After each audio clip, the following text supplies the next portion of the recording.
Quando um filme conversa de forma direta com Hollywood, falando de um de seus principais problemas históricos, e não apenas dos últimos 30 anos, e tem como protagonista uma atriz que foi diretamente afetada por essa visão machista, misógina e etarista da indústria cinematográfica, é muito difícil olhar com indiferença para esse filme.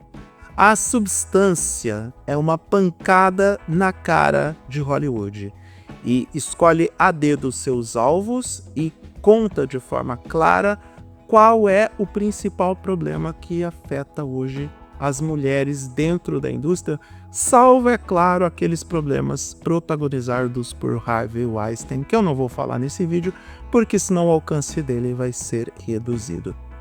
O filme protagonizado por Demi Moore pode dar para a atriz que já comeu o pão que o diabo amassou em Hollywood um Oscar que para ela era considerado improvável.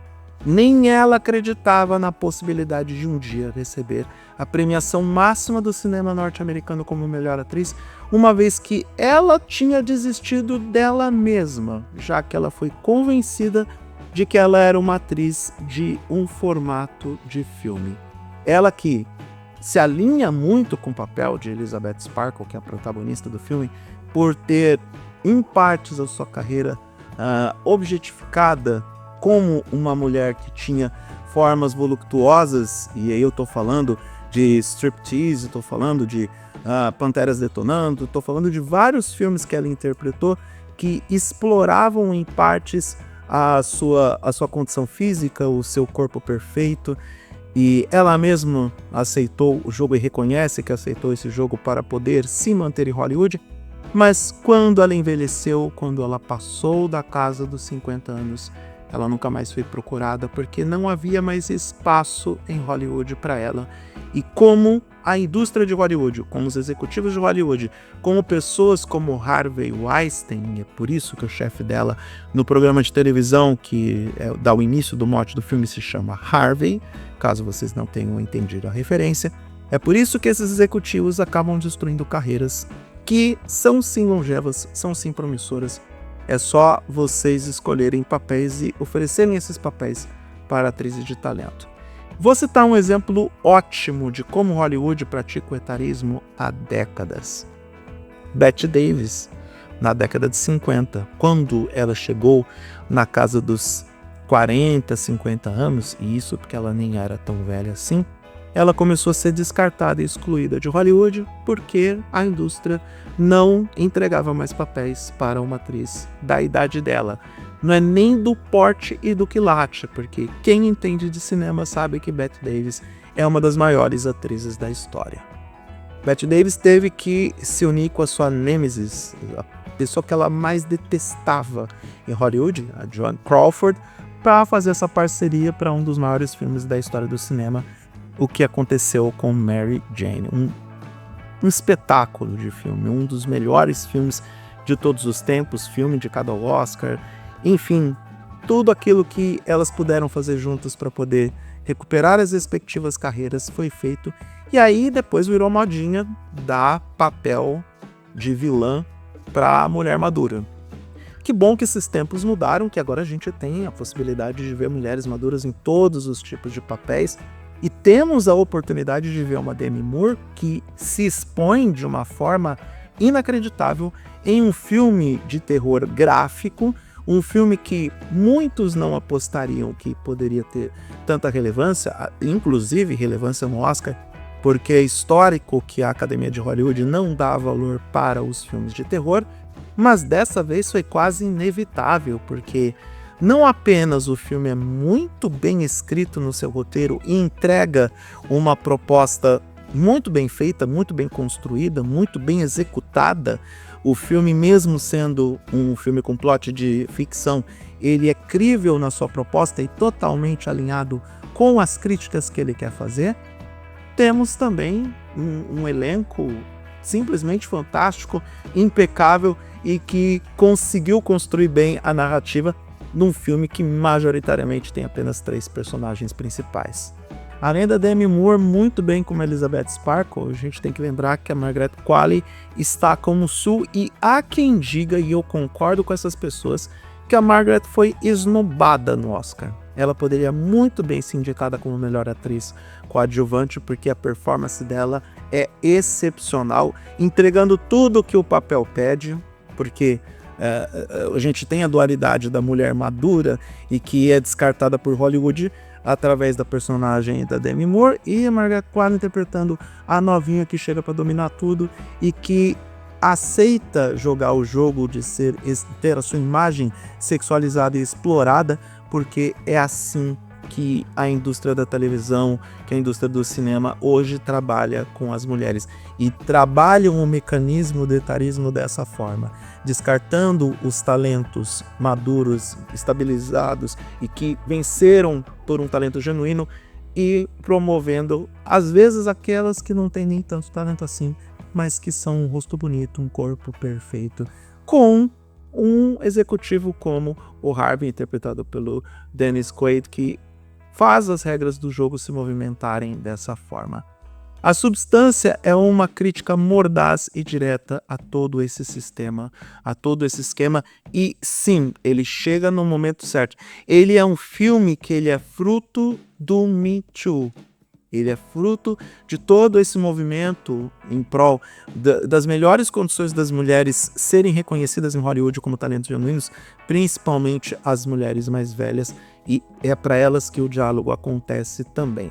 Esse é um filme que, apesar de eu entender que algumas das últimas vencedoras do Oscar passaram da casa dos 60 anos de idade, mas o ponto não é esse, porque não adianta você entregar prêmios para atrizes de talento.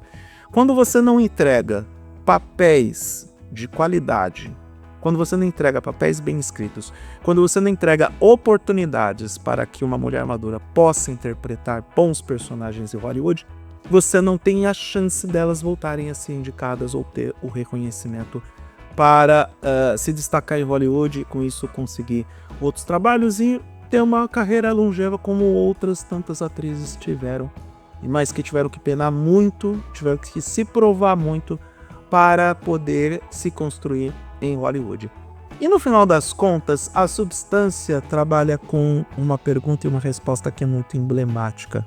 No meio de todas as problemáticas sobre etarismo, a hipersexualização das mulheres pela TV e pelo cinema, a objetificação das mulheres, o machismo estabelecido, o sistema patriarcal, enfim, todas essas questões que estão estabelecidas, ele ainda tem um último questionamento psicológico que nós temos que refletir e pensar conosco mesmo. Qual é o nosso maior inimigo mesmo? Nós mesmos, né? O filme trabalha o tempo todo com a ideia de que nós somos os nossos maiores inimigos. Nós temos que enfrentar os nossos medos, nossas inseguranças, as nossas imperfeições. Elizabeth Sparkle procurou o experimento da substância porque ela tinha medo de envelhecer e de se tornar completamente esquecida por uma indústria que ela amava. No final das contas, ela foi procurar a fórmula da eterna juventude porque ela queria ser amada. O medo de ficar sozinha estimulou, e no final das contas ela fica sozinha de qualquer forma, mesmo que o resultado do experimento não seja exatamente a solidão.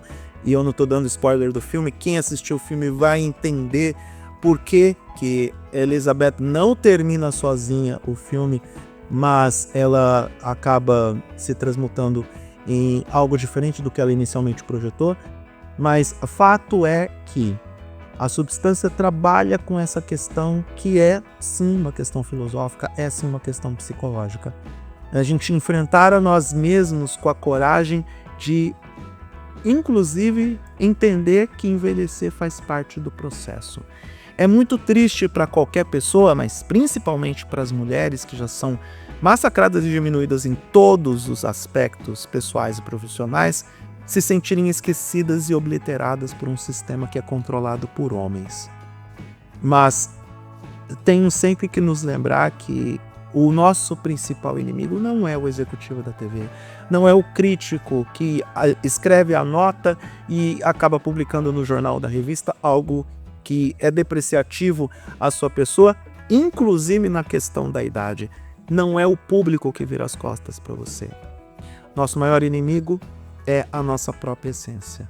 É aquela versão nossa que não pode sair porque talvez seja aquilo que tudo que nós gostaríamos de ser e não somos justamente porque as nossas pessoas de agora, os nossos eus de agora, são melhores do que os nossos eus que projetamos ou idealizamos. É um embate muito complexo, é uma questão muito... Olha, é profundo a forma como a Substância trabalha com isso e, sinceramente, eu não sei se eu vou publicar esse vídeo antes ou depois do Oscar. A Demi Moore tem menos tempo de cena do que a Fernanda Torres, mas como ela faz uma personagem que quem tá dentro de Hollywood sabe que ela, Demi Moore, passou por tudo aquilo. Tudo bem, tem a questão fictícia, tem o lado todo de suspensão de descrença que faz parte do enredo do filme. Mas Demi Moore foi obliterada pela indústria. Ela está entregando uma performance que é física e muito pessoal.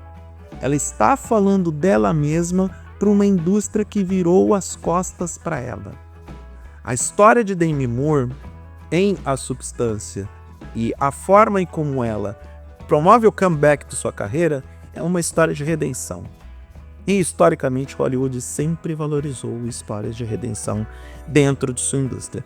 Talvez seja realmente o momento de Demi Moore vencer depois do desastre, porque por tudo que ela entregou em A Substância, ela merece. Porque é sim uma performance pessoal. Não estou dizendo aqui que eu não estou torcendo por Fernanda Torres. Muito pelo contrário, eu sou brasileiro e não desisto nunca. Quem sabe temos uma surpresa no dia 2 de março. Mas eu acredito de verdade que depois que você assistir A Substância com um olhar totalmente isento e não depreciativo como nós tivemos com Emília Pérez, se bem que Emília Pérez mereceu ser depreciado por tudo que entregou. Mas eu já gravei um vídeo sobre isso. Mas se você assiste A Substância com um olhar totalmente isento, você também vai concluir que Demi Moore é a favorita para vencer o Oscar de melhor atriz, por todos os elementos apresentados. É uma pena que Fernanda Torres deu a falta de sorte de participar, concorrer ao Oscar no ano onde Demi Moore faz o filme que talvez seja o filme mais fora da curva do Oscar 2025. A história ajuda, a conexão pessoal que a atriz tem com essa história ajuda mais ainda, e Demi Moore entrega tudo e mais um pouco em uma performance impressionante. É uma pena, mas dessa vez, pelo menos se a Fernanda Torres perder, vai ser para uma atriz que merece ganhar. E não para uma estátua de cera que provavelmente teve um trelelê com Harvey Weinstein para poder ganhar o Oscar e usar como peso no jardim da casa dela.